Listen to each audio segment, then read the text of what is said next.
राजनीति, आंदोलन, किसान, करप्शन, गरीबी, इन सभी मुद्दों पर आवाज उठाएगा अब तक न्यूज इंडिया। सत्ता के आगे जब भी सवाल कमजोर पड़ने लग जाए तो सवाल उठाने पड़ते हैं। बोल के लफ्ज आजाद है तेरे, बोल के सच जिंदा है अब तक। Unique academy computer and coaching classes, जहां नर्सरी और जूनियर सीनियर केजी क्लासेस से लेकर 11वीं और 12वीं जमातों के लिए कोचिंग क्लासेस जारी हैं। यूनिक एकेडमी में ऑडियो और वीडियो स्क्रीन का इंतजाम भी किया गया है। 5वीं, 6ठी, 7वीं और 8वीं जमात की स्पेशल क्लासेस भी जारी हैं। उर्दू, इंग्लिश, मराठी और मैथ्स की बेसिक क्लासेस भी जारी हैं। लड़कियों के लिए बिल्कुल सेपरेट क्लासरूम। यूनिक एकेडमी में अपने बच्चों का एडमिशन करवाएं। हमारा पता याद रखिए, शहीद अब्दुल हमीद कुसुम्बा रोड, निहाल नगर पुलिस स्टेशन के सामने, मालेगांव। नाजरीन, स्वागत है आपका अब तक न्यूज़ इंडिया पर।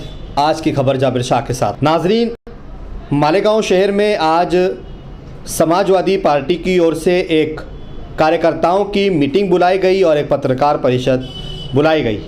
इस पत्रकार परिषद में महाराष्ट्र लेवल के बड़े पदाधिकारियों की यहाँ पर प्रेस कॉन्फ्रेंस हुई और उसके बाद कार्यकर्ताओं के साथ एक मशवरती मीटिंग भी यहाँ पर की गई।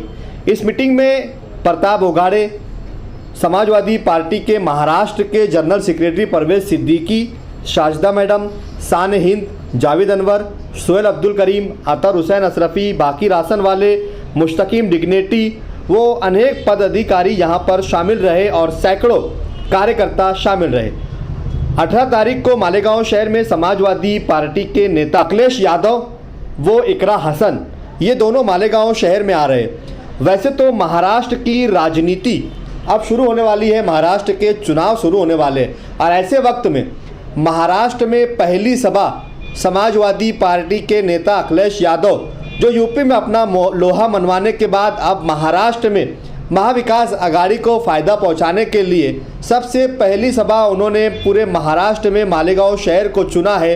ये मालेगांव शहर के लिए शायद कुछ अहम और ख़ास ऐलान भी हो सकता है, क्योंकि मालेगांव शहर समाजवादी पार्टी के यहाँ पर जो लोकल नेता है और मालेगांव शहर समाजवादी अध्यक्ष शान हिंद, इनका कहना है कि इस मर्तबा हम असेंबली इलेक्शन हर हाल में लड़ने की तैयारी कर चुके हैं और लड़ने जा रहे हैं। और ये एक इशारा है कि समाजवादी पार्टी के नेता सबसे पहले पूरे महाराष्ट्र में मुंबई, नागपुर, नासिक, पूना सबको छोड़ते हुए अगर वो मालेगांव में सभा ले रहे हैं तो मालेगांव शहर की जनता को समझ जाना चाहिए कि मालेगांव शहर से समाजवादी पार्टी की उम्मीदवारी फाइनल है।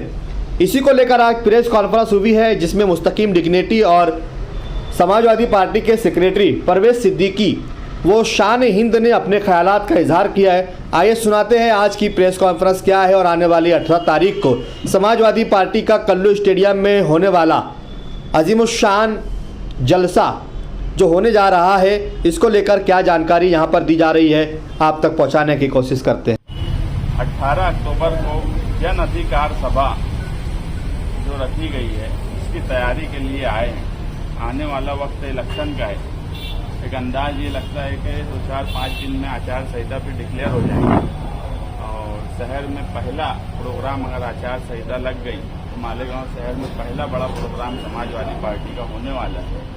और अखिलेश यादव साहब का महाराष्ट्र में सियासी पहला प्रोग्राम मालेगांव शहर में हो रहा है। और हम ये मानते हैं कि पार्लियामेंट इलेक्शन में इंडिया अलायंस की जो पार्टियां थी उसमें अगर फिरका परस्तों को हराने में सबसे अहम रोल किसी का रहा तो वो अखिलेश यादव साहब का रहा और इंडिया अलायंस के मैन ऑफ द मैच वो रहे। और यही वजह है कि आज पार्लियामेंट में बीजेपी जैसी फिरका परस्त पार्टी के लोगों की बॉडी लैंग्वेज तब्दील हो गई। नहीं तो 2014 से 2024 तक बीजेपी के लीडरान की बॉडी लैंग्वेज जो हुआ करती थी उसमें कहीं ना कहीं फर्क पड़ा। वक्फ बोर्ड का जब बिल आया तो सबसे पहले अगर किसी ने मुखालफत की पार्लियामेंट हाउस में तो अखिलेश यादव साहब ने की और यही वजह बनी कि उसकी मुखालफत पार्लियामेंट में हुई और वो ज्वाइंट पार्लियामेंट्री कमेटी की तरफ वो बिल को भेजा गया। और वक्फ बिल हमारे लिए, अक़लियत के लिए, मुसलमानों के लिए कितना अहम है ये मालेगांव शहरियान को बताने की ज़रूरत नहीं है। और दूसरी सबसे अहम बात यह है कि उस इंसान के सुपुर्द है, उनके बेटे हैं, जिन्होंने इस मुल्क के आइन को बचाने के लिए हम 20 अक्टूबर 1990 का वो दिन भी नहीं भूलते जब बाबरी मस्जिद को शहीद होने से बचाने के लिए माननीय मुलायम सिंह यादव ने इस मुल्क के दस्तूर को बचाने के लिए उस वक्त शूट एट साइट का ऑर्डर दिया। मैं आप तमाम हमारे मीडिया के लोग जो है, अखबार के लोग हैं, उससे ये गुजारिश करता हूँ कि देखिए आज का पस मंज़र कुछ भी हो, लेकिन इस मुल्क का अक़लियती जो तबका है वो मुलायम सिंह जी के उस एहसान को कभी नहीं भूल सकता। 20 अक्टूबर 1990 को 11 लाख से ज़ायद कार सेवक इसी बाबरी मस्जिद के आसपास थे, अयोध्या में थे, लेकिन हिंदुस्तान का वो वाहिद मर्द मुजाहिद मुलायम सिंह यादव ने शूट एट साइट का ऑर्डर दिया, जिससे संविधान को बचाने के लिए न जाने कितने कार सेवक शहीद हुए या मारे गए और 2.5 घंटे में पूरा अयोध्या खाली हो गया। तो बाबरी मस्जिद को शहादत से बचाने के लिए पहला तो काम मुलायम सिंह यादव जी ने किया, वो एहसान हम लोग कभी नहीं किया। आज जो लोग पूरे मुल्क में अक़लियती तबके की क़यादत की बात करते हैं, मैं जानना चाहता हूँ कि अगर उस वक्त उन लोगों के वालिद मोहतरम भी वहाँ के अगर PM होते, चीफ मिनिस्टर होते, तो शायद वो काम नहीं करते जो उस वक्त मुलायम सिंह यादव ने। पहली बात। दूसरी बात यह है कि जैसे कि मुस्तकीम भाई ने कहा कि भाई वक्फ बोर्ड के बिल को अखिलेश यादव जी ने वाकई इसमें कोई शक नहीं पुरजोर तरीके से पार्लियामेंट में उठाया। आज हम लोग जब सोशल मीडिया और बहुत सारे वो लीडरान के जब बयानात पढ़ते हैं कि वक्फ को हमने वक्फ के बारे में हम बोलते हैं कोई नहीं बोलता, तो ये बात भूल रहे हैं कि इस मुल्क के अंदर आज अगर अपोजिशन मजबूत नहीं होता तो आज हिंदुस्तान की सरकार उनके आगे झुकती नहीं, जॉइंट पार्लियामेंट्री कमेटी बनाती। जो मुस्लिम MP चुनकर आए कि उनका फरीजा था वक्फ के ऊपर बोलना, लेकिन इस मुल्क के दस्तूर की खूबसूरती ये है कि वो हमारे हिंदू MPs जिन्होंने हमारे वक्फ के हिमायत में हमारे साथ हमारी आवाज़ से आवाज़ मिलाया, वो उनका एहसान है। तो इस मुल्क की खूबसूरती को नज़रअंदाज नहीं किया जा सकता। आज हम लोगों का ये दौरा मालेगांव के अवाम को ये मैसेज, ये पैगाम देना है कि अखिलेश यादव जी का ये दौरा है जब 18 तारीख की रात को, तो मुझे पूरा यकीन है कि इस मालेगांव शहर के अंदर पूरे महाराष्ट्र की तारीख होती जाएगी 18 तारीख को। और इसके लिए ये भी यकीन है कि मालेगांव शहर का हर नौजवान और हर बुजुर्ग जो जगह, जो स्टेडियम मुस्तकीम भाई ने तय किया है, खान मैडम और राजा मैडम ने मिलकर, पार्टी के तमाम लोगों ने मिलकर जो भी तय किया है, वो एक नई तारीख लिखेगा। इसकी यही उम्मीद के साथ आज हम लोग जो है कल धुलिया में थे, क्योंकि दूसरे दिन 19 तारीख को यही दौरा धुलिया में है उनका अखिलेश यादव जी का। और महाराष्ट्र में हम लोगों ने महाविकास आघाड़ी से प्रायोरिटी के तौर पर मालेगांव की सीट मांगी, धुलिया की सीट मांगी। हमने यही कहा है कि भाई हमारी ताकत जहाँ है, हमारे लोगों के जहाँ एतबार है, हमने वही चीज़ें आप इनसे मांगी और इंशाअल्लाह ये सीट 200% हम लड़ेंगे।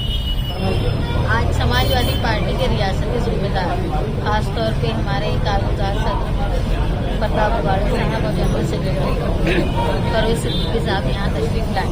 इनके आने का मकसद जो महाराष्ट्र की पहली इलेक्शन तशहीरी मुहिम का आगाज़ मालेगांव शहर से हो रहा है। मैं सिर्फ इतना इस मामले में कहना चाहती हूँ कि मालेगांव शहर जो है हमेशा से अपनी एक तारीख रखा है, जहाँ हमारी तारीख रही है कि हिंदुस्तान को हमने तहरीक की पहचान दी। हर जगह जहाँ अक़लियत पर जुल्म होता है, पहली आवाज़ मालेगांव शहर से उठती थी, जिसको देखकर लोग अपनी तहरीक का रुख तय करते थे। उसी तरह इलेक्शन में समाजवादी सोच की इब्तिदा इलेक्शन की मालेगांव शहर से हो रही है। अखिलेश यादव साहब जिन्होंने हिंदुस्तान में संविधान को बचाने और ऐसे शरपसंदों को जो एक समाज को इस्तेमाल करते हैं अपनी वोट लेने के लिए, दूसरे समाज को जलील करते हैं या तकलीफ देते हैं कि जिसका फ़ायदा उनको सियासी तौर पे हो, इसकी बचाने के लिए जो अखिलेश यादव साहब ने किया एक बड़ा कारनामा, अयोध्या की सीट, ऐसी सीट जिसके नाम पर पूरे हिंदुस्तान में क्या दुनिया में बीजेपी अपने आप को बहुत खुर्रम खान समझ रही थी, वो सीट गिराकर एक मैसेज दिया हिंदुस्तान में कि आज भी हिंदुस्तान जमहूरी है और सेकुलर है। इसी तरह मालेगांव शहर में वो आ रहे हैं, जिस तरह उन्होंने 37 सीटें लाकर इस तरह इतनी ताकत बना ली कि अपोजिशन एक मजबूत ताकत बन गई है। वहाँ सबसे बड़ा हाथ जो है वो समाजवादी और यूपी का रहा है, जहाँ से आज जो है हम वक्फ के जो तरमीमी बिल को रोक पाए। मैं चाहती हूँ जो हौसला उनको यूपी से मिला है, वैसे ही मालेगांव में उनके इतना जबरदस्त इस्तेकबाल हो कि जो राष्ट्रीय अध्यक्ष आ रहे हैं, जब वो ये याद रखते हैं कि हमको 37 सीट यूपी ने दी तो हमारा इस्तेकबाल इतना जोर शोर से हो, तो वो इस बात का भी लिहाज रखें जब भी ऑर्बिटरी रूल्स या कोई ऐसा कानून आए तो उसके खिलाफ वो पार्लियामेंट में आवाज उठाएं, तो वो ये लिहाज रखें कि मालेगांव शहर ने मेरा ऐसा इस्तेकबाल किया था जिसका मुझे उनको भी जवाब देना है। इसलिए हम उनका इस्तेकबाल इस तरह करेंगे, इतना जबरदस्त, जैसा ही शोर 37 सीटों की उनको एहसास रहेगा वैसा ही मालेगांव शहर